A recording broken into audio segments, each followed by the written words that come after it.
那接下来呢，我们就要讲怎么样准备 presentation。OK，我觉得大家不是一生下来就很会报告，不是每个人都这样。但是我们受到很好的训练，我们是很好的听众。OK， 我们从小到大就坐在底下，然后一直听上面的人讲，所以大家一定是一个非常专业的听众。我们要怎么样学 presentation？ 首先呢，我觉得可以从你们人生中经历过什么样教得很烂，或是报告报得很烂，你觉得它有什么样的特征，开始去检讨起，好吗？这每个人都要讲，讲了以后不能重复，快点，要抢答来。monotone 就是很平稳，完全没有情绪，就是低调起伏的 presentation。没有在 complain 谁？没有。好，还有没有？就是那个 slide 上面写什么就念过去，念完了就下一页，就是上面他要念的东西都在 slide 上面。OK， 就念稿这样子。对，我们在考验他的英语 pronunciation， 对还是来？没有 eye contact。对，就是有一种人是永远在这边讲，然后他跟你是不同时空的。他跟你不同时空的，我觉得99%都是教的不好，因为很难，你很难跟他对，除非他讲的超级有吸引人的这些内容，但是我觉得那真的太难了。他如果跟你不在同一个时空，我觉得很难。那没有 eye contact 怎么可能会在同一个时空 ？OK， 呀、好。就是不知道他在讲哪个地方，他们有可能用话术或是手指一下直接讲哪里，然后就会不知道他在讲什么地方，或是动画没有做好。动画没有做，就是没有做动画，或是上面的东西太多，会让人家不知道他到底在讲哪一部分。OK，好，手法还没有重复，对，还有没有？语速超快。语速，你在讲我吗？OK， 我刚才会不会讲太快？啊，会吗？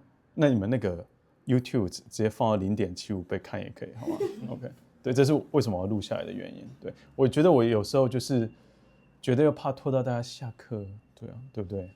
所以就会讲比较快一点，对，好，还有没有？就是拖的时间很长，会让人很难专注。拖的时间，一个讲太快，然后一个又拖很长，好，真难取悦你们。还有没有？还有没有？还有4位还没讲，来，一大堆字，就 slide 上面一大堆字，好像刚才跟那个念稿的有一点 overlap。好，先算你，对讲的时候比较没有很多，就是他一个报告就前后内容没有连贯。谁？我不知道。只念简报上面的字。什么？只念简报上面的字。只念这刚才讲过。有。对。咬字不清，含卤蛋，就是，有时候那真的比较难一点，因为有些人舌头会比较短一点，那通常他就会，我们不要歧视这样的人，有没有别的？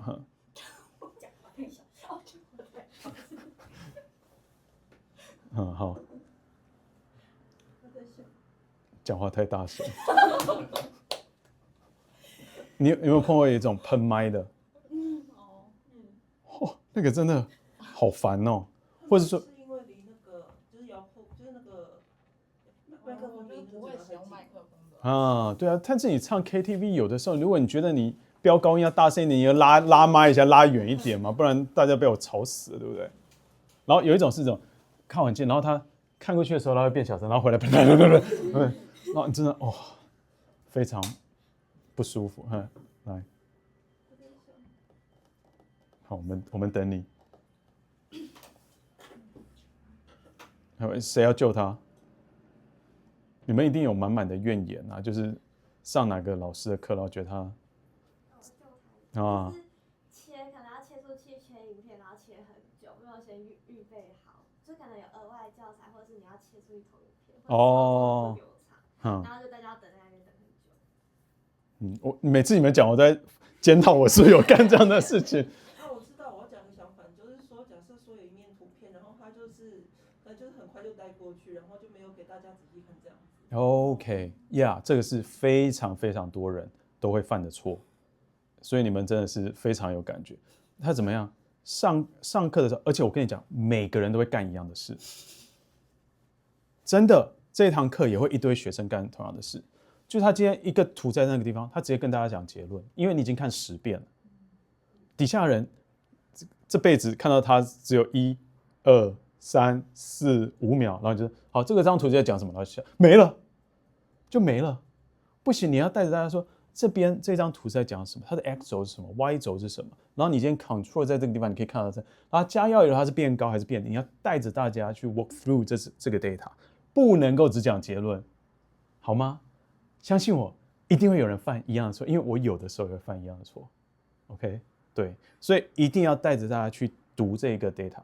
如果今天后续都是一样的 style 的 data 的话，你还可以讲，那后续用同样的方式呈现，他也看到别的 gene 也是类似这样子，那也还可以这样子过去，绝对要带着大家去看，不能只讲结论，好吗？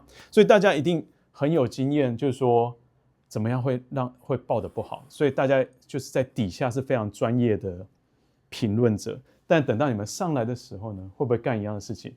很有可能。所以呢，你们在报告的时候呢，我会在底下加一个 camera， 然后也会录你在上面，你就回家你可以看你自己在上面是什么样子，好吗？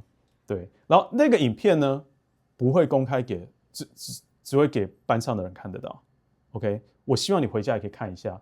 我知道去听自己讲话的声音觉得很恶心，我知道，对呀，但是就看一下，逼自己这辈子看一下，我觉得那个是真的，至少要看一次，你才会自己有感觉，对呀。我每次回去整理我的上课的影片，我也很痛苦，因为看我那边讲话觉得很恶心，对，但是还是要整理一下，对 ，OK， 好，所以我很快的讲一下，我觉得有几个不一样的不好的这些报告所犯的错误。第一个就是看稿或是看你的 slide，OK， 这个今天在这堂课里面不能看稿，好吗？你一定要有 eye contact， 不能看着这个地方讲 ，OK， 不行。然后呢，好，然后另外一个就讲什么？它的tone是一直很低沉的，像电话，你们应该脑袋里你们知道什么叫电话打录机？还知道这个是？就装不知道。好，随便，好，反正就是一个机器音在那个地方。OK， 现在 AI 都可以讲得更好听了，不要再讲像机器人一样，好吗？那个真的是很容易让人家睡着，对，那个真的很容易。OK， 好，所以你的很多时候你要抑扬顿挫，就是要高低起伏，对呀，这些是要去训练的。那或者讲得太快，或讲太，我自己会常常讲得太快，因为我太熟，接下来讲什么时候我就讲得很快。对，但是有的时候讲太慢也不行。但是你今天是可以控制那个快慢速度的时候，其实有的时候你就可以去强调你要讲的地方。比如说我现在不讲，你就会开始看。本来你在底下就发生什么事？怎么突然不讲话？就是你，或者你今天讲这个地方会考 ，OK， 然后大家就会觉得那个是重点。我很多时候去演讲的时候，我一定要制造那个睡着的人跟没睡着的人的之间差别，然后我用的方法就很贱，我就说这个地方会考，全场全部醒来，然后最后搞个几次以后没有人在睡觉，对，就类似这样，这个地方会考，你不要在那边这个地方会考，没有，对 ，OK， 好，然后用一些句子呢是非常长或是非常复杂，这很常出现在你今天报告英文的时候 ，OK？ 如果是你今天如果讲中文，就像正常人一样这样讲，但是如果你今天是直接你要讲一段英文，你想要用英文报告，你今天把它 copy 下来，然后那个 paper 上面的句子，你今天是可以前后看的，所以它可以搞得很复杂，一个句子可以很长，3、4行 ，OK？ 但是在讲话的时候你不能这样搞，因为我们就一路这样听下去，那你今天which where after 你已经疯掉啊 ，that is， 然后你就这个 that 是谁了？我已经疯掉了，你已经非常 panic， 就是你没办法 follow 这个东西。你如果仔细去看 native speaker， 他们也是用很简单的句子，非常清楚的去讲这些事情，你就要用你口语的方式去做这件事情。OK， 那我自己现在没多好，但以前的英文真的很烂，我很多时候我就不知道，那时候还没有 AI。所以我很多时候我做的事情是怎么样？土法炼钢，就是我先去听人家讲，我觉得他讲什么东西，我觉得介绍的那一件事情介绍很清楚。比如说，你今天加了一个药，这个东西就会先飙高，然后再飙低，类似这样子。然后后来慢慢到了，或是飙高到一个 plateau， 过了几小时又再掉下来，很快掉下来，类似这样。他怎么样去形容这件事？我会把他用的句子写下来，然后我就会知道我以后要把它的句型写下来。未来我只是把这个 x 把句型换掉而已，就可以变成我的句型。那慢慢的你累积越来越多以后，你就越来越会报告。现在你还可以用 AI 直接教你这怎么做这件事情。OK， 我觉得是可以慢慢的去累积。你今天怎么样用英文简单去讲这件事情，累积更多你的句型以后呢，你的英文就可以报得更好。OK， 好，然后很多时候是一直 repeat 某一些，然后或是一些 meaningless 的 expression， 就是很多赘字，大家刚才都没有提到赘字。对。这样子，接着什么什么，接着的动作，请你做一个签名的动作。那我真的要签下去，还是只是要做动作？然后我很常会有对，那个就是我在思考的时候，我先承认对，但是然后超多，然后你会发现那个人从头到尾每一个逗点的地方都是然后你就后来就不再听他讲，你就在画政治标记，他讲了几个然后。有干过这个事的举手。对啊，你只有我吗？没有吧？然后你就没办法听他讲，好吗？像这些东西，你要怎么样去克服？不要干这种事，就是你要练到超级熟到你今天是用小脑在报告，然后你的大脑就会思考说：我现在是不是讲太多？然后我那个时候去申请Polestar 的面试的时候，我就把我所有东西背下来。我怎么知道我已经用小脑就可以报告？因为我老婆跟着我一起去，我在睡觉的时候还在那边 GCC185， 然后在讲，还好不是讲什么其他女生的名字。然后我老婆说谁是 GCC185？ 那是我研究的一个蛋白质。对，就你已经背到那个样子了，对。然后你如果很紧张睡不着觉，你就去背一下你的 presentation， 你就睡着了。对，这是很快的一个做法。那个时候你就可以顾及很多不一样的事情，好吗？好，我这边给大家看一个。这边帮你上一下沙拉的部分哦，这边帮你上一下主菜的部分。不好意思，这边帮你上一下甜点的部分。可以给我甜点全部吗？不好意思，这边帮你做收盘子的动作，这边帮你做擦桌子的动作，这边帮你做加水的动作。我知道加水是一个动作，而不是一道菜名，所以不用特别说，可以简短一点吗？加水。什么态度啊？我要一份意大利普罗旺斯阳光佐阿拉斯加鲑鱼青酱意大利面。好，一份归心。OK， 好，然后还有什么？就是你今天有些人很喜欢在台上一直走来走去，一直走来走去，一直走来走去，一直走来走去。如果你真的觉得你就要走来走去，那你就前后走，因为对视觉的影响没这么大。你不要左右走，左右走很烦，你就在前后走。然后或者是有一些 bad body language 什么有些人就是过多的比如头发比较长的人就可能，所以就在那边卷头发，类似这样。对，就是很多。然后我还有看到是游泳的，有看过游泳的吗？就一直，所以我们今天这样，他就从头到尾一直游，一直游。我还有看到另外一个就是他准备的时候他是这样，所以我们是感觉很顺啊，就是很专业，有没有？那后来我在问。他是你们某一位学长 ，OK， 希望他不要看到这个影片。对，我不会讲他是谁。然后呢，我问他问题的时候，我发觉那个是他的沙漏，他在思考的时候他就开始转。所以老师，你刚才的问题是什么？那是他的沙漏，你知道吗？他就不需要这些事情。对，就是然后很多人是这样他不累，我在底下看的都累。所以有一些 body language 是重要，比如说你1是什么，2是什么，3是什么，类似这样子。OK， 然后有一些简单的这些手势这些事情也是重要。你如果把我手绑起来，我也没办法讲。所以自己 again， 你如果今天可以用小脑去报告，你已经很熟了，你就可以用你的大脑去思考。你今天这件事情会不？我现在是没有 eye contact 等等类似这些细节。OK，no eye contact。OK， 刚才也提到，那 eye contact 有些人就是比较内向害羞，我也很内向，对，但是就如果你今天是一个很内向，你没办法，你就一定还是要 eye contact。所以呢，你今天如果需要 eye contact，你就去选定，不能选定一个人。你如果从头到尾就一直选定一个人，然后这一堂课就一直跟他 eye contact，他会觉得压力很大，好吗？所以你要选定3个人，不一样角度，这边一个，看谁今天看起来比较慈眉。我没有在看你，但是其实我只是看你那个方向，然后再看，再看，一直换，也不能一直看。所以呢，我们今天这个哇，他疯掉了，对。然后其他人会这样，为什么也是？所以一定要有 eye contact，OK？ 所以你要有 eye contact， 你的上面的 note， 然后你又只能看，你不能看你的电脑，所以你没有办法读稿，好吗？对 ，OK。好，或是用 pointer 乱用。大家最常用 pointer 用的像光剑一样，有没有？所以我们今天这边讲到这样，不然你还能指哪里？这就是在你 slide 上面，你这样画一整圈，那个是它的沙漏 ，right？ 对，所以你是怎么样？你就是指这个地方，或者你就画几圈，然后就填在这个地方。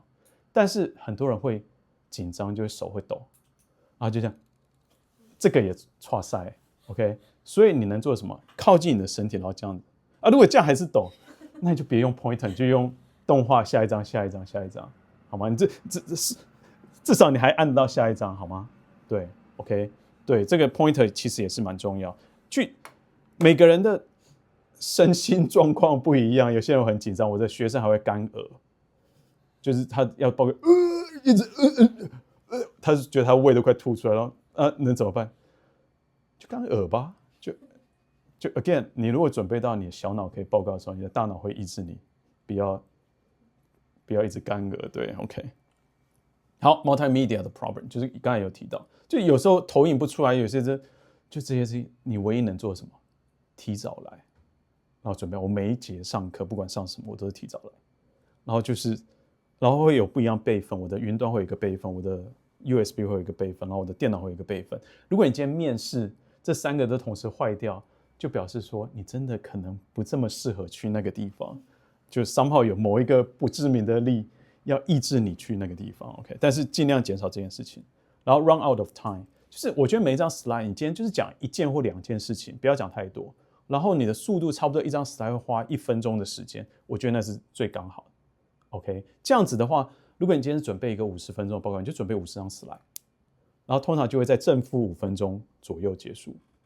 OK， 如果你今天塞太多 slide 的话，就会讲很快如果你今天讲很久的话，你一张 slide 就讲很久，那大家就也容易睡着。OK， 那要看你今天报告的功力怎么样。有些人就可以一张slide讲全场，那个我做不到。OK， 所以这个是一些做法。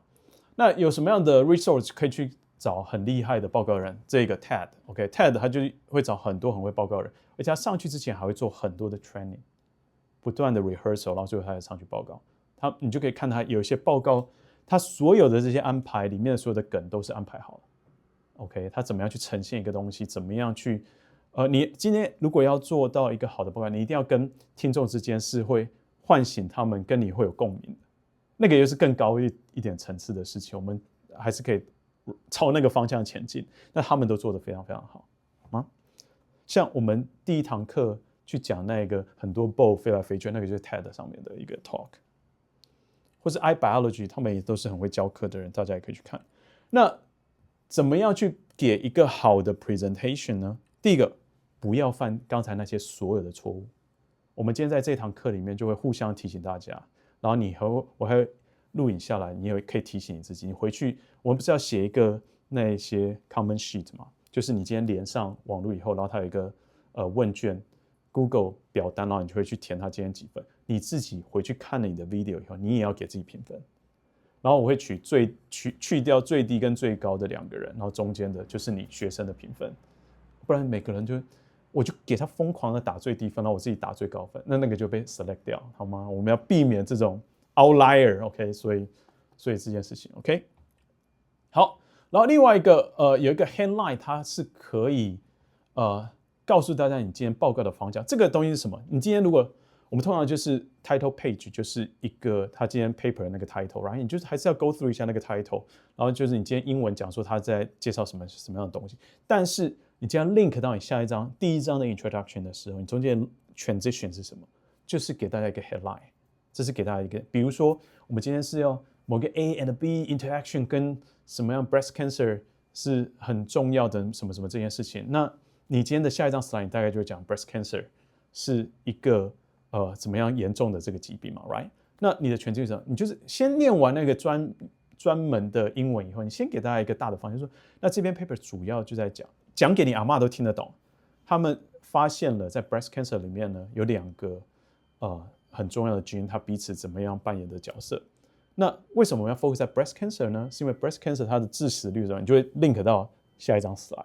先给大家一个 general 的，说这是一个什么样的事情，或者说这个是一个它发展一个新的技术，可以用改造免疫细胞，然后去治疗癌症，就类似这样子，给大家一个 general 的 headline， 再 link 到你的目的是要 link 到你下一张 slide。OK， 我们到时候可以做更多的练习。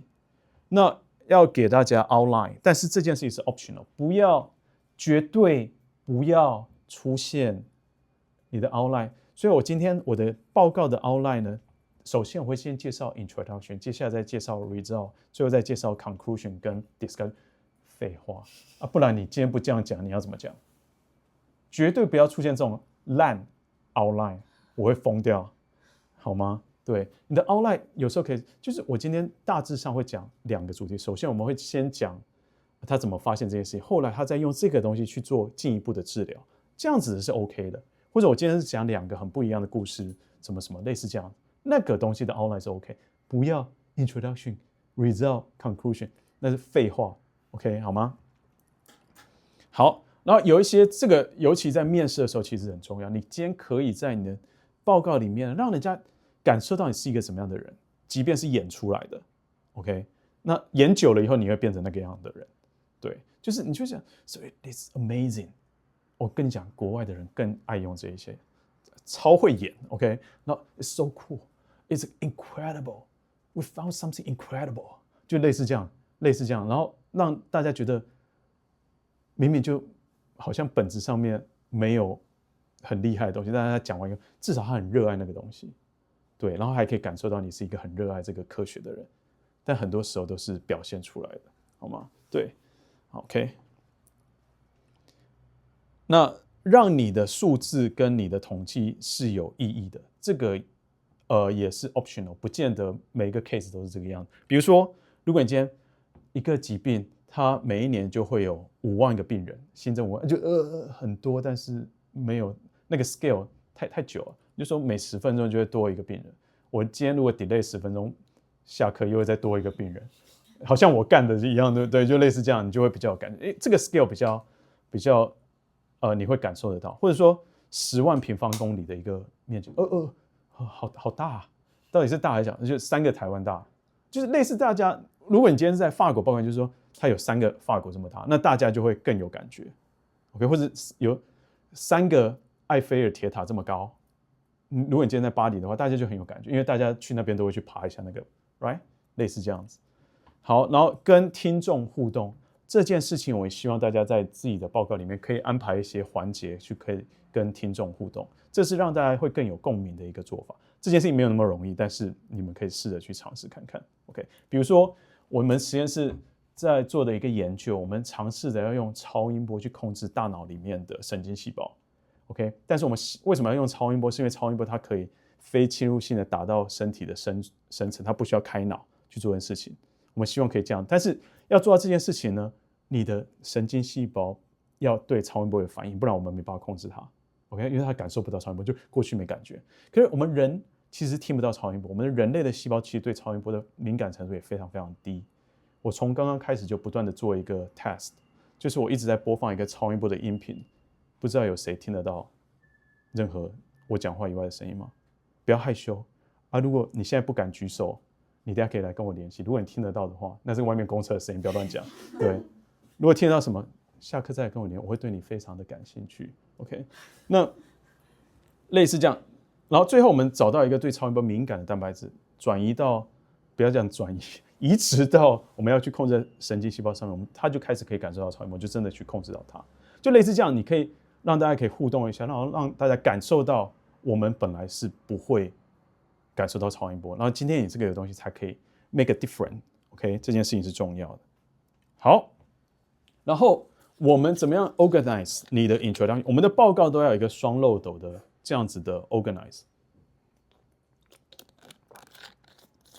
就是一开始宽，然后慢慢 specific， 然后中间是 specific， 然后后面要再慢慢的变 broad 一点。introduction 呢，你要从一个大的问题开始，然后再慢慢变得 specific。这篇 paper 它要去问的 specific 的问题，比如说这篇 paper 它研究就是 A、B、C 3个蛋白质怎么样之间交互作用，然后最后去导致 breast cancer， 类似这样。绝对不要在 introduction 里面一开始介绍 A 是谁 ，B 是谁 ，C 是谁。他们之所以重要，是因为他们跟 breast cancer 是有关系，他们才重要。所以更大的问题是 ，breast cancer 它是一个重要的疾病，但它是很多没有办法治愈的，所以我们必须要知道它的病因是什么。那其实病因有非常非常多种，但是近期发现呢，病人身上somehow的 A 基因的表现都超级超级高。我们想要去知道为什么，所以你是从 breast cancer 开始，然后慢慢 narrow down 到一大堆基因里面的 A 是一个最近还没有去研究过的，然后它又跟这个感觉是有关系的，你才会 narrow down 到这个。OK， 所以是要从 broad 慢慢到 specific。所以你今天不论你看任何的 paper， 它一定是问 specific 的问题。但是它会牵扯到什么 broad general 的问题，这个是你一开始的报告的时候要先去介绍出来的，不要马上跳到细节里面。OK， 即便你今天就在研究 cell migration， 那 cell migration 也可以跟很多东西有关，就是我们人体要正常的发育，我们细胞跑到正确的位置，癌症要转移，它对 cell migration 很重要，它在很多事情都重要。那 migration 这件事情呢，其实有很多的 mechanism 还不知道，你们慢慢 narrow down 到某一个 gene 这件事情。不要马上 narrow down 到你这辈子就只有研究 A 蛋白 A gene， 但是 who care 你的 A gene， 只有你自己 care， 好吗？你一定要从大问题开始，然后慢慢 narrow down 下去。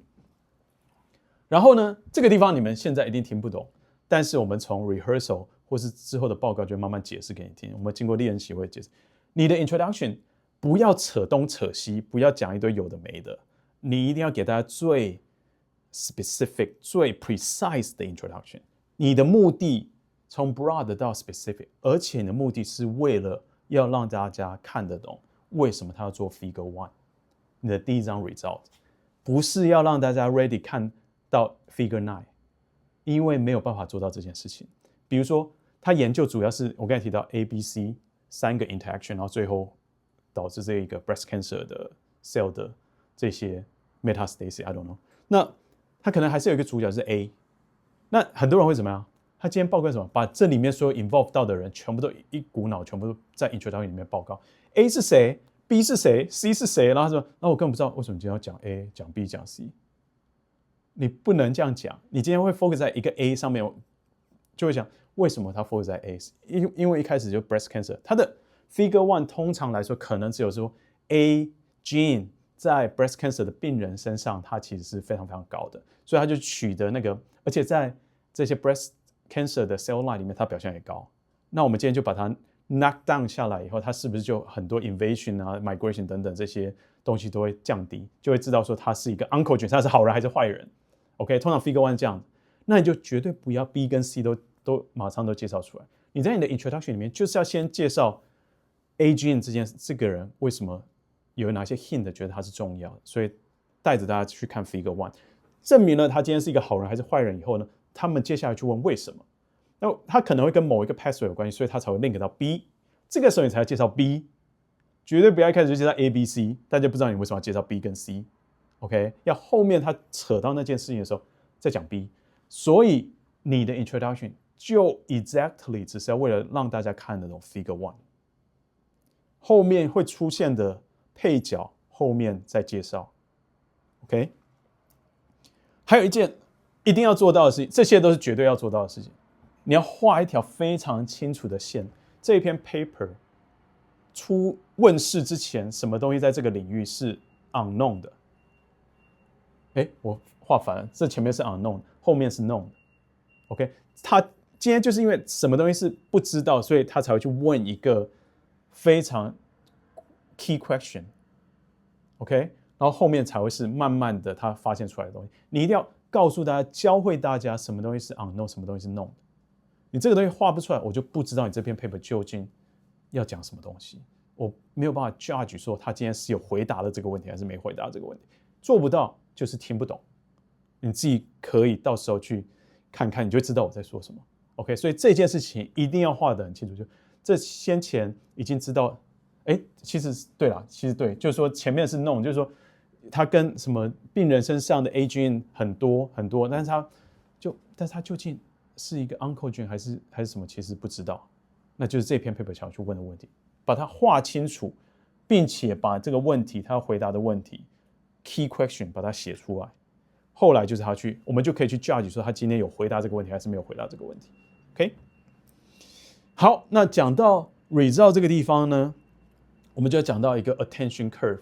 如果一堂课40分钟的时候呢，你就很常会一开始 hopefully 一开始同学们还有这样的脸，但到后面就会我看过就变成这样，对。然后这个为什么会起来呢？因为要下课，对，时间快到啊，我不知道刚才那个闹钟就是告诉你时间快到了吗？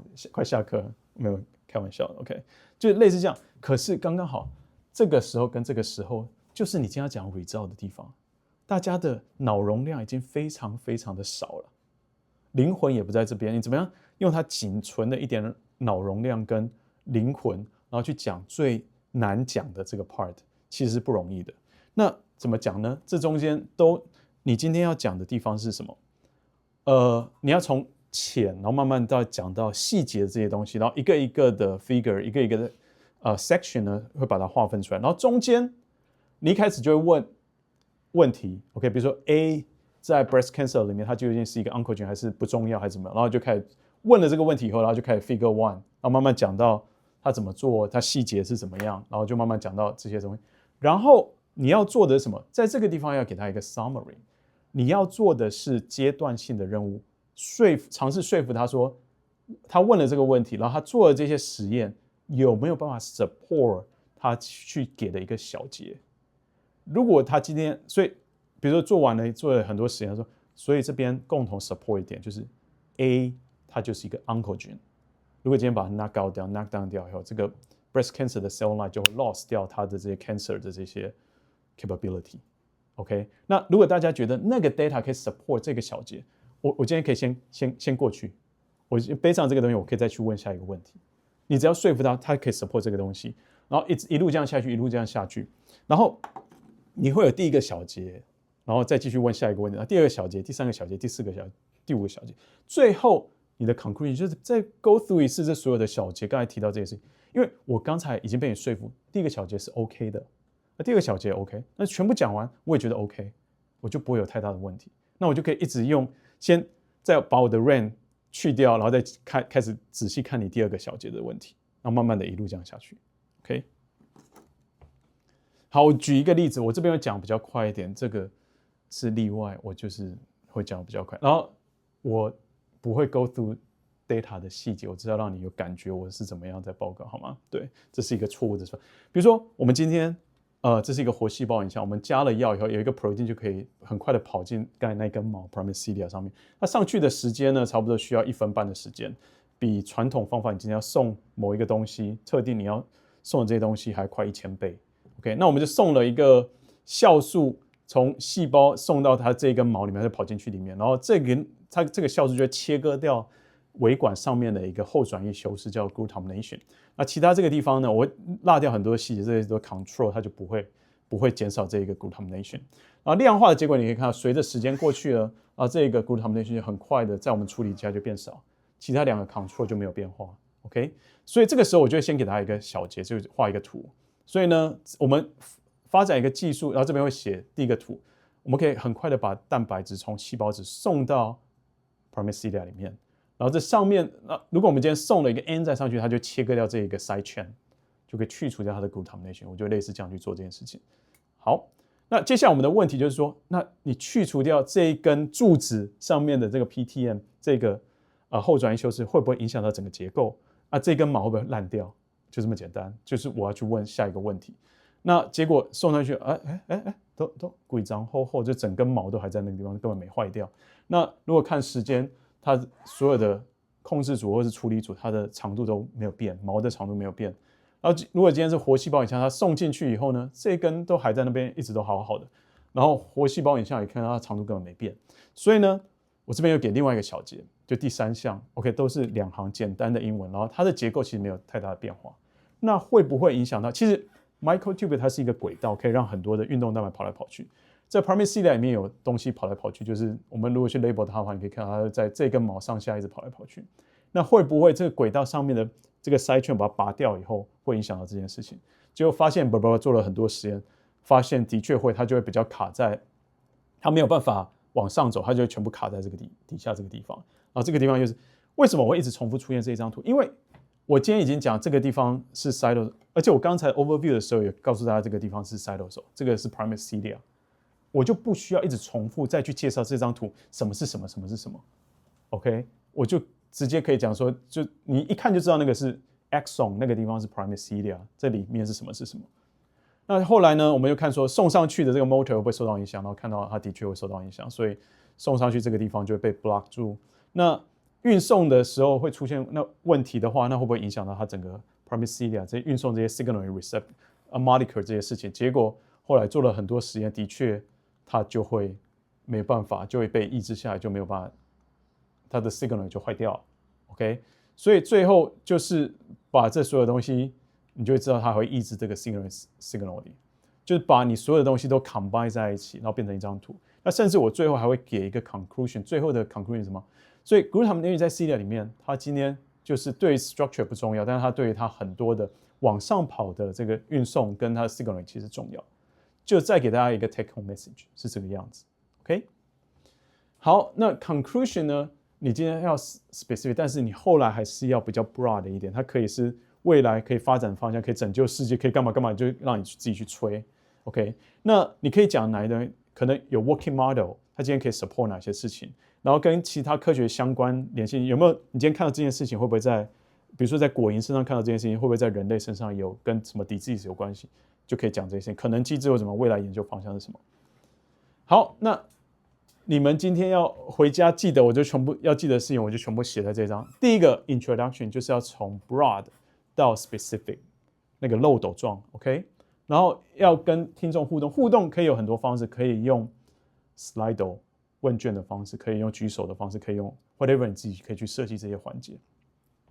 那然后你的 introduction 目标是要让大家看得懂 Figure 1， 不用讲太多不需要的东西。你只要讲到任何东西，人家不知道为什么你要讲这个，你就 fail， 就这么简单。你所有东西讲出来，人家都知道为什么你要讲这件事情。你所有的 slide 出来，人家都知道为什么今天要秀这一张 slide。OK， 好，然后什么是 known， 什么是不知道 unknown 这件事情，你要清楚的划分出来。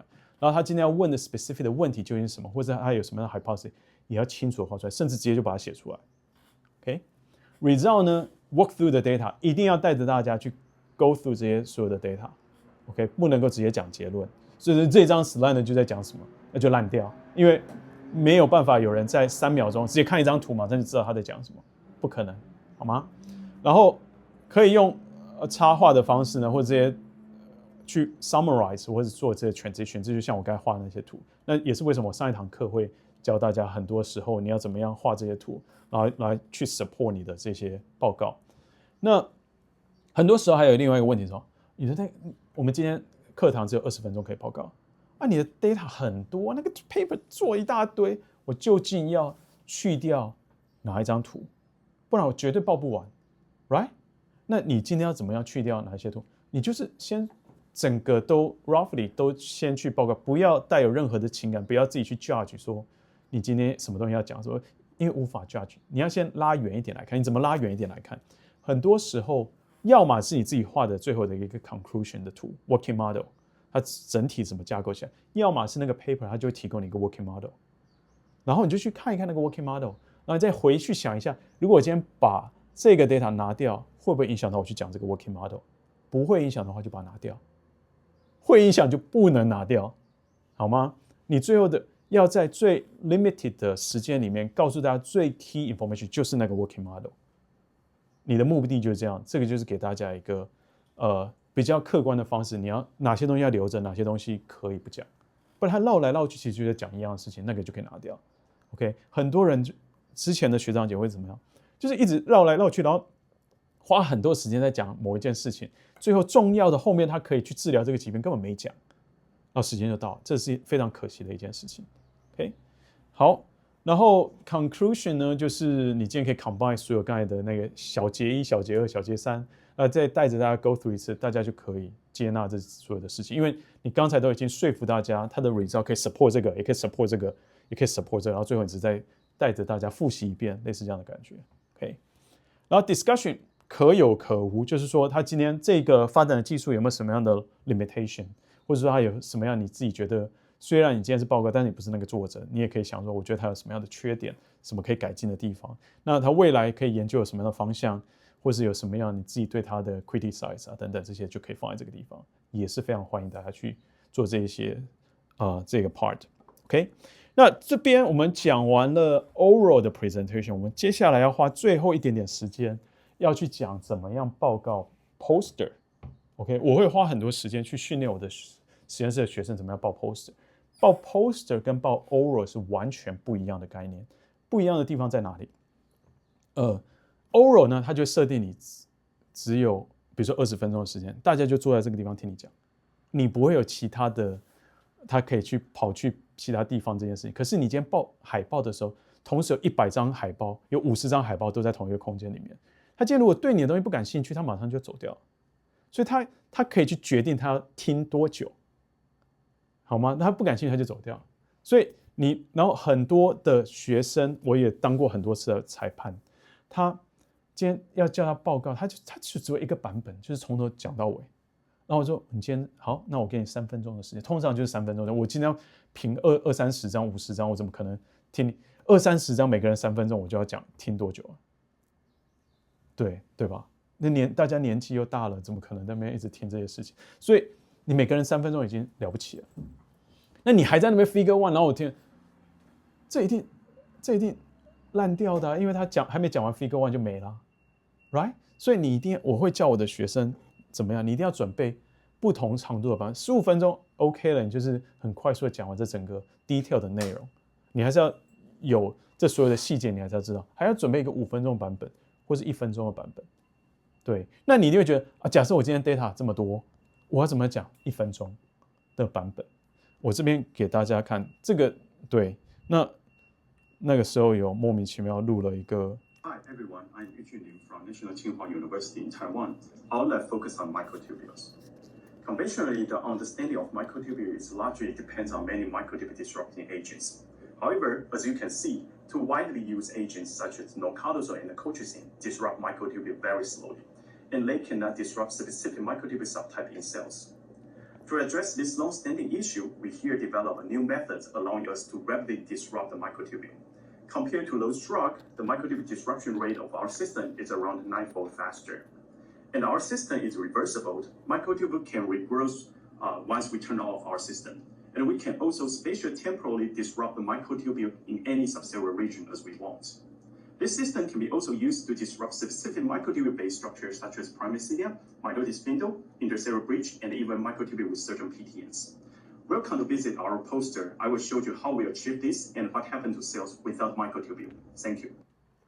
OK， 所以你在极短的时间里面，你要先去思考一下，你的这个 slide 里面最吸引人的地方是什么 ？OK， 然后呢，就讲那个最吸引人的地方。如果他今天你是可以成功吸引到他继续去问，比如说，就是我们今天可以很快速的破坏掉 microtubule， 甚至我们今天还可以停止我们的系统，它还可以再长回来。我们今天还可以用光去做这件事情，我们就可以做这些很精准去破坏 microtubule。然后，而且我们也发现了，细胞会产生一些很有趣的一些 phenotype， 你就不用讲细节，因为你1分钟根本讲不完。那你的目的是什么？你要调他继续留下来问你怎么做到的？你发现了什么东西？这个时候他就中了。你就可以看我们是怎么做，你再开始讲这些细节。那我们发现说这个细胞就变老，然后什么说开始讲这些细节。你的目的是为了要引发他的兴趣，然后停下来问你更多的细节，他才会花更多的时间去做这件事情。如果你今天尽你所能讲了以后，他还是不会停留下来，那没有关系，他就不跟你没有缘分，好吗？这件事情极度重要。我有很多的学生就是出去开会。然后讲的报告，他们是很他们就认识那边老师，后来他就去那边念博班了。然后在你们报告的时候，就是要做这样的训练。未来你甚至会碰到你的老板，他就我给你30秒时间说服我，为什么你这件事情重要啊？你还在那边，所以我先给你一个背景介绍，你就烂掉。OK， 你必须要准备很多这些不一样的版本，说服他，引发他的注意，让他觉得你这个东西是有他想要听，或是你对他来说重要性在什么地方，然后才会有更深入的交流。我觉得这件事情是大家应该要 keep in mind， 然后去做这方面的准备。好，那